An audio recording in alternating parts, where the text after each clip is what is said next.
बोली बाके बिहारी लाल की, सच्चिदानंद भगवान की।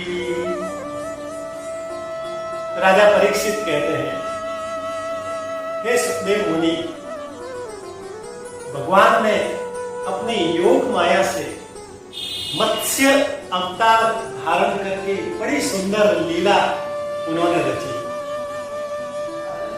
इस लीला का, इस अवतार का क्या उद्देश्य था, क्या कारण था, कृपया करके सब इसका मुझे वर्णन कीजिए।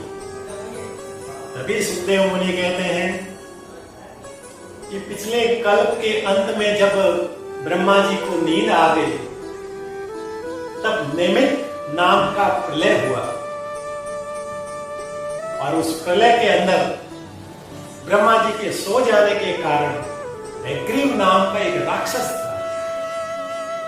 उन्होंने चारों वेदों को चुराकर अपने पास में रख लिया। सुखदेव जी कहते हैं कि प्रलय के होने से जस्ट उपरांत पहले सत्यव्रत नाम का एक राजा क्रतुमाला नदी के अंदर स्नान कर रहा था और स्नान करने के उपरांत जल को अपने हथेली के अंदर रखकर जैसे ही भगवान सूर्य नारायण को अंजलि दे रहे थे, तब देखा कि उसके हाथों के अंदर, उस हथेली के अंदर एक छोटी सी मछली। राजा ने उसको देखा। जैसे ही राजा ने उस मछली को जल के अंदर, नदी के अंदर जैसे ही डाल ही रहे थे कि मछली ने आवाज की, मछली बोली। मछली ने कहा, हे राजन, आप दयालु हैं, कृपया करके मेरे प्राणों की रक्षा कीजिए, आप इस नदी में मुझे न डालें, यहाँ पर बड़े बड़े जीव जंतु मुझको मार कर खा जाएंगे, इसलिए आप मेरे प्राणों की रक्षा कीजिए और मुझे कहीं सुरक्षित स्थान पर ले जाइए। सत्यव्रत नाम का राजा बड़ा ही दयालु था। उसने मछली पर दया करके उस मछली को अपने कमंडल के अंदर डाल दिया और कमंडल को जैसे ही महल के अंदर ले जाकर रखा, तो मछली ने अपने आकार को बहुत बड़ा, इतना बड़ा कर दिया कि वो कमंडल भी उसके लिए बहुत ही कम स्थान रहा। तुरंत मछली ने राजा को कहा, हे राजन, ये स्थान भी मेरे लिए बहुत छोटा है, कृपया करके इससे भी बड़ा स्थान मुझे दीजिए जहां पर मैं सुरक्षित और आराम से रह सकूं। राजा ने दया करके उस मछली को एक बड़े मटके के अंदर रख दिया। जैसे ही मटके के अंदर रखा, उसके अंदर भी मछली ने अपने आकार को इतना बड़ा कर दिया कि वह स्थान भी उसके लिए कम पड़ने लगा। और राजा को कहा, हे राजन, यह स्थान भी मेरे लिए बहुत छोटा है, कृपया करके इससे भी मुझे बड़ा स्थान दीजिए जहां पर मैं सुरक्षित और आराम से रह सकूं। तब राजा ने उस मछली को एक सरोवर के अंदर डाल दिया। जैसे ही सरोवर के अंदर डाला, वहां पर भी उस मछली ने अपने आकार को इतना बड़ा कर दिया कि वह सरोवर का स्थान भी उसके लिए छोटा पड़ने लगा। और मछली कहने लगी, हे राजन, यह स्थान भी मेरे लिए बहुत छोटा है, असुरक्षित है, इससे भी मुझे कोई ऐसा बड़ा स्थान दीजिए वहां पर मैं आराम से सुरक्षित रह सकूं।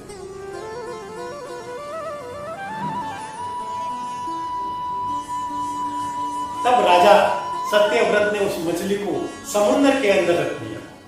जैसे ही समुद्र के अंदर डाला, उन्होंने अपने शरीर को इतना विशाल कर दिया, इतना विशाल कर दिया कि समुद्र भी उसके आगे छोटा पड़ने लगा। और राजा को कहने लगे, हे राजन, मुझे आप छोड़कर ना जाइए, यहाँ पर भी इतने जीव जंतु जो मुझे मार डालेंगे, आप छोड़कर ना जाइए।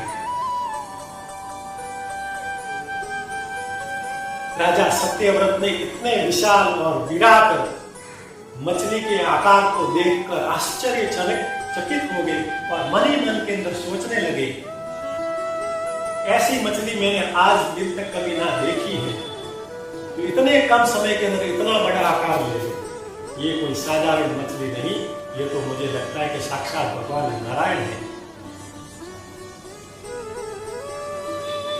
तुरंत उस मछली को हाथ जोड़कर कहने लगे, कृपया करके आप कौन हैं और इतने कम समय में इतने बड़े विशाल रूप बनाकर आपका क्या उद्देश्य है?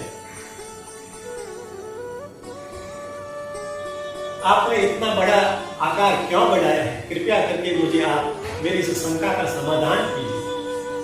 जैसे ही राजा सत्यव्रत ने इस प्रकार का कहा तो उस मछली ने अपने आधे नीचे भाग के अंदर मछली और ऊपर भाग में शंख चक्र गदा पदम लिए भगवान नारायण चतुर्भुज रूप के अंदर प्रकट हो गए।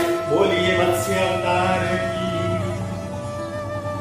भगवान का इस प्रकार का विराट और ऐसा रूप देखकर सत्यव्रत भगवान को प्रणाम करने लगे और कहने लगे कि भगवान, आपका इस प्रकार का अद्भुत रूप और इस प्रकार का अवतार लेने का क्या उद्देश्य है? तब भगवान मत्स्य अवतार कहते हैं, राजन, तुम इस पृथ्वी के राजा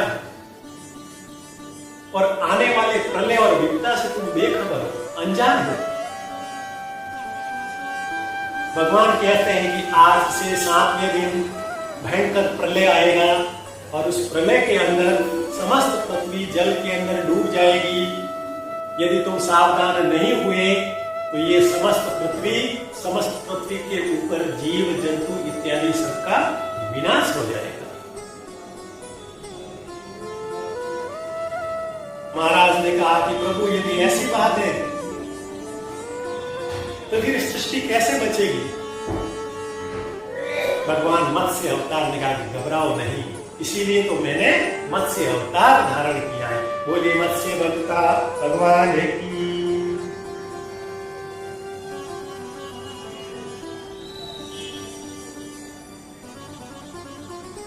हे राजन, इस सृष्टि को रक्षा करने के लिए मैं अकेला कुछ नहीं कर सकता हूं, इसके लिए मुझे तुम्हारी सहायता की जरूरत है।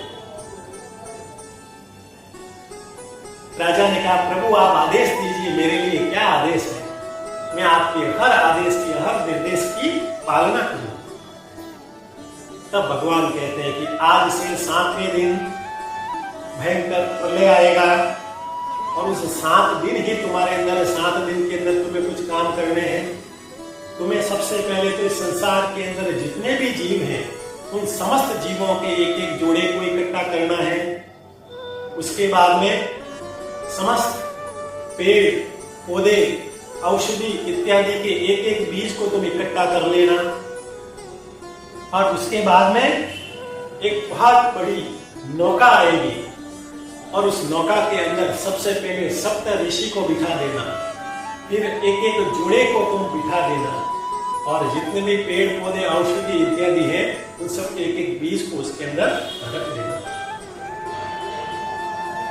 सप्त ऋषि की आवश्यकता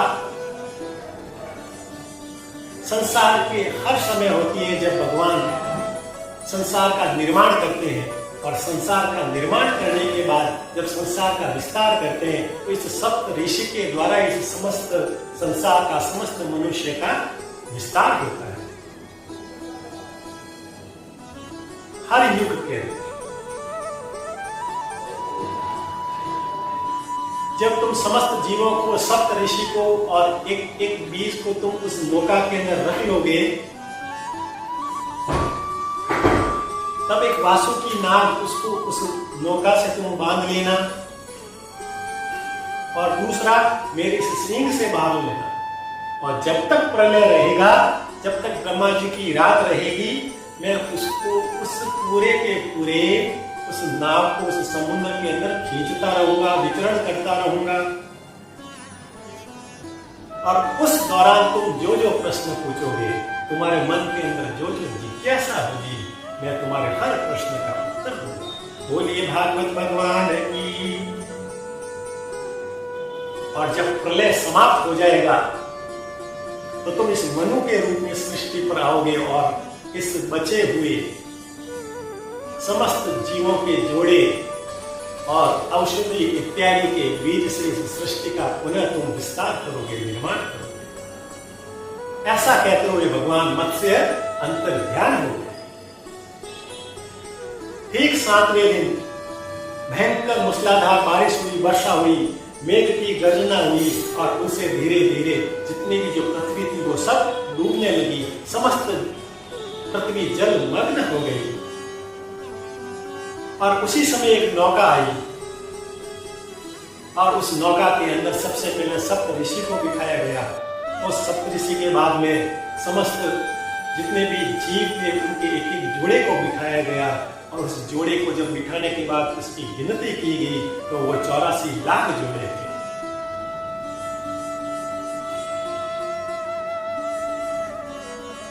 उसके बाद जितने भी पेड़ पौधे औषधि उनकी बीज को रखा और बीज को रखने के बाद में फिर मत्स्य भगवान वहां पर प्रकट हो गए। बोले मत्स्य भगवान की। जब मत्स्य भगवान प्रकट हुए तो सत्यव्रत राजा ने उनकी स्तुति की और स्तुति करने के बाद में कहा कि मैं जलचर प्राणी हूँ, इस जल के अंदर ही विचरण करता हूँ और मेरा शरीर इतना विशाल है कि इस जल के अंदर मैं डूबूंगा नहीं और तुम्हारी इस नौका को भी नहीं डुबाऊंगा। इसलिए तुम अब इस अपनी नौका को एक छोर से उस वासुकी नाग को बांध लो और दूसरे वासुकी नाग को मेरे सींग से बांध लो। सत्यव्रत ने वैसा ही किया और प्रलय आया और भगवान जब तक प्रलय रहा था भगवान मत्स्य अवतार उस नौका को उस जल के अंदर खींचते रहे, विचरण करते रहे और जब तक विचरण करते रहे भगवान मत्स्य अवतार ने सत्यव्रत को भक्ति ज्ञान और कर्म योग का उपदेश दिया। उसी को हम मत्स्य पुराण के नाम से जानते हैं। जब प्रलय समाप्त हुआ, जल का स्तर गिरने लगा, पृथ्वी दिखने लगी, उसके बाद तुरंत उस नौका से उस राजा सत्यव्रत ने उन एक एक जोड़े को लिया और उस एक एक जोड़े के द्वारा पेड़ पौधे और उसके बीज के द्वारा सप्त ऋषि के निर्देशानुसार उसके मार्गदर्शन के अंदर सृष्टि का विस्तार किया, सृष्टि का निर्माण किया। बोलिए भागवत भगवान की। वर्तमान में सप्तम मनवंतर चल रहा है और इसी के अंदर उस सत्यव्रत राजा को व्यवस्थ मनु की उपाधि दी गई और प्रजापति घोषित किया गया। व्यवस्थ मनु के सब विस्तार होने के कारण हम मनु की संतान होने के कारण हम मनुष्य कहलाए। इस प्रकार से सत्यव्रत के द्वारा भगवान नारायण ने मत्स्य अवतार धारण करके इस सृष्टि के प्रलय होने के बाद पुनः सृष्टि के निर्माण की रचना की। जब सृष्टि की निर्माण की रचना तो हो गई, प्रलय समाप्त हो गया, ब्रह्मा जी की नींद खुली और जब वहां पर वेद नहीं देखे तब भगवान नारायण की स्तुति की और भगवान नारायण ने हैग्रीव को मारने के लिए, हैग्रीव का वध करने के लिए हैग्रीव का अवतार लिया, क्योंकि हैग्रीव को एक वरदान था कि हैग्रीव को केवल हैग्रीव ही मार सकता और कोई नहीं मार सकता है। तब भगवान नारायण ने हैग्रीव का अवतार लेके हैग्रीव का वध किया और उसे चारों वेद छीनकर ब्रह्मा जी को प्रदान कर दिया और उसी वेद के आधार पर फिर पुनः सृष्टि का निर्माण कर दिया। बोली बांके बिहारी लाल की।